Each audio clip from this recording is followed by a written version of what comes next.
Let's go ahead and get started. Hi, everyone. I'm Becca Munson from the Blue Valley EdTech team. We are going to discuss tonight the hidden features of Padlet.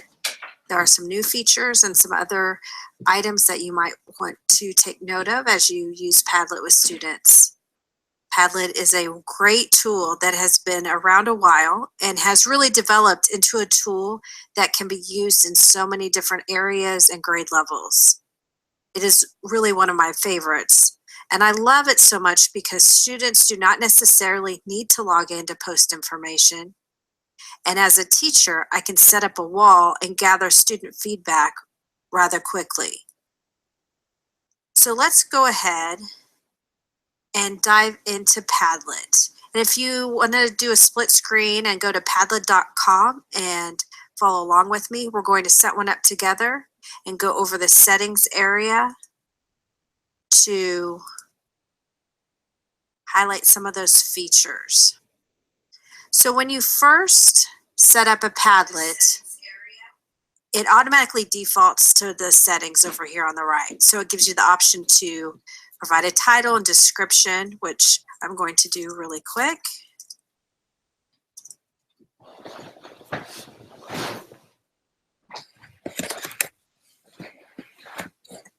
I'm going to scroll down to layout. And this is one of the first areas I want to take a look.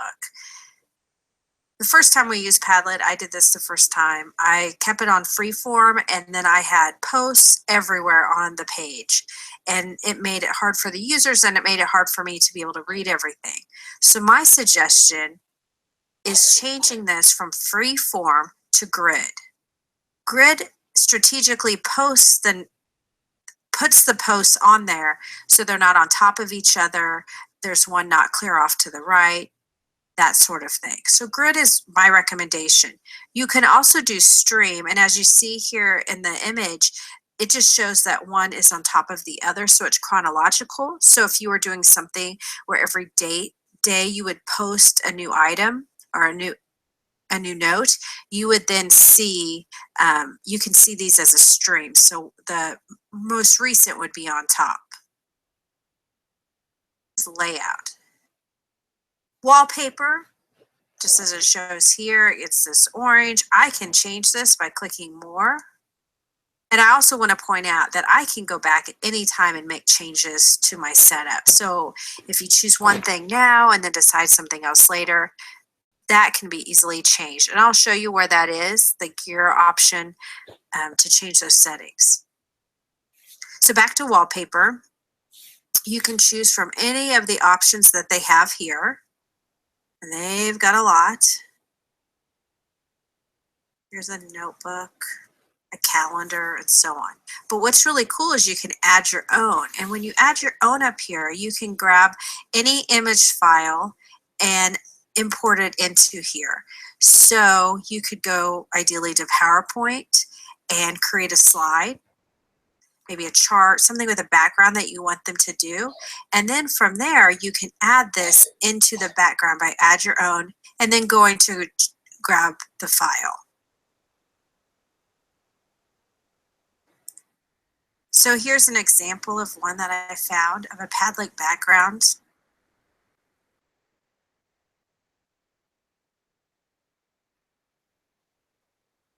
I can actually click on add your own and then choose an image and then grab that file.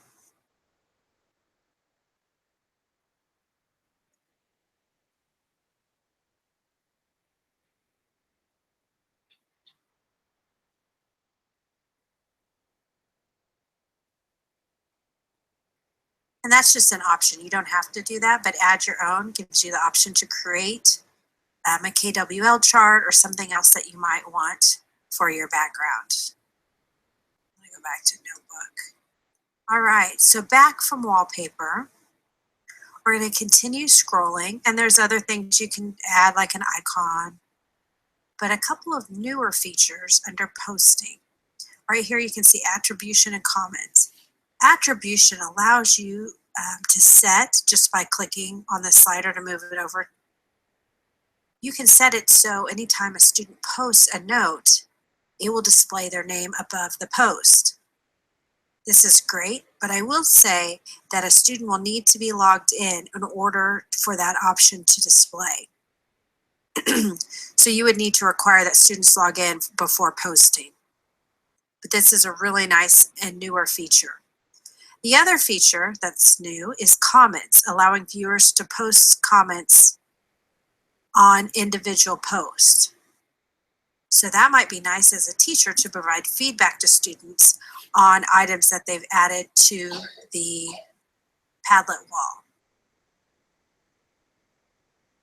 So you can turn that off or on.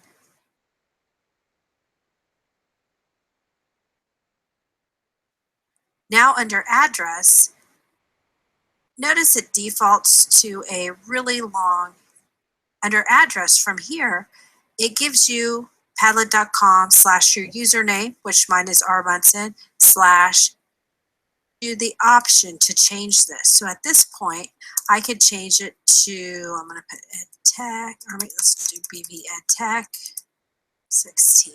Oh, it's already in use, so I'll do BV EdTech December.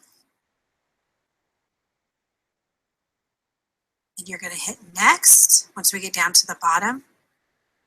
It gives you privacy options. So under privacy, it defaults to secret, which means anyone who has the link or the QR code can access the Padlet, and it's not going to show up on a Google search or be highlighted on their website. The other options, like password protected, you have to set up a password for students to use, or private. And private makes it so that if you want somebody to contribute, you will need to enter their email address. It's just to do secret. This allows students to easily get to it. Underneath privacy, you can determine the editing rights of users. So it says those with access can write, which means that they can only not only view the posts, but add to the wall. Can read up above means that they can only view and not add to it. So for most student projects, you're going to choose Can Write.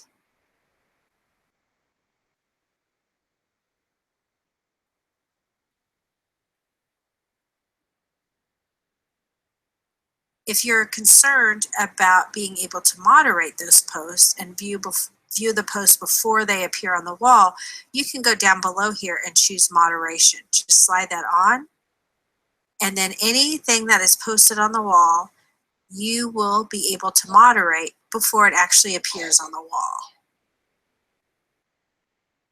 Turn that off. You may or may not choose to use that feature, but it is there if needed. I'm going to hit next to move on, and I am all set.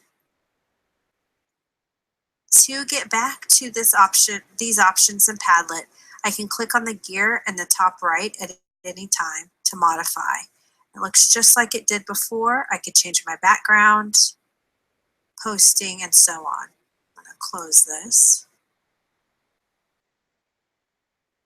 Under Share up at the top, I can click Share. When I click Share, I'm going to then click Share, Export, and Embed.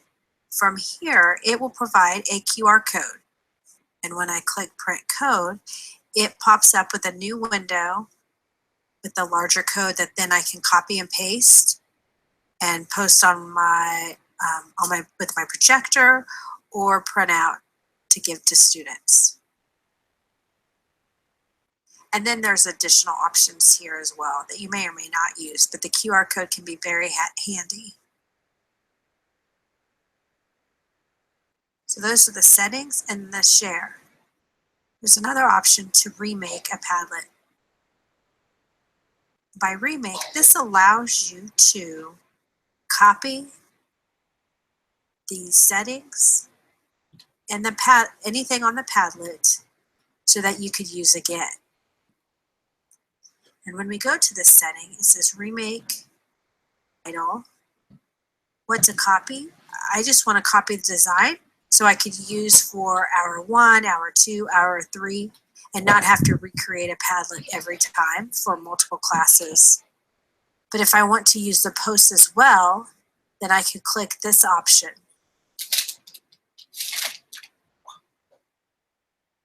Do that, it just creates a brand new Padlet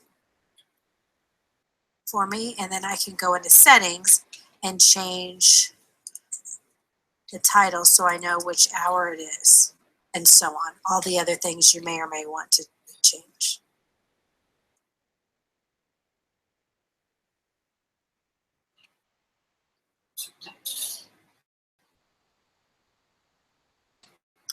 So before we go, I wanted to talk about a couple more examples.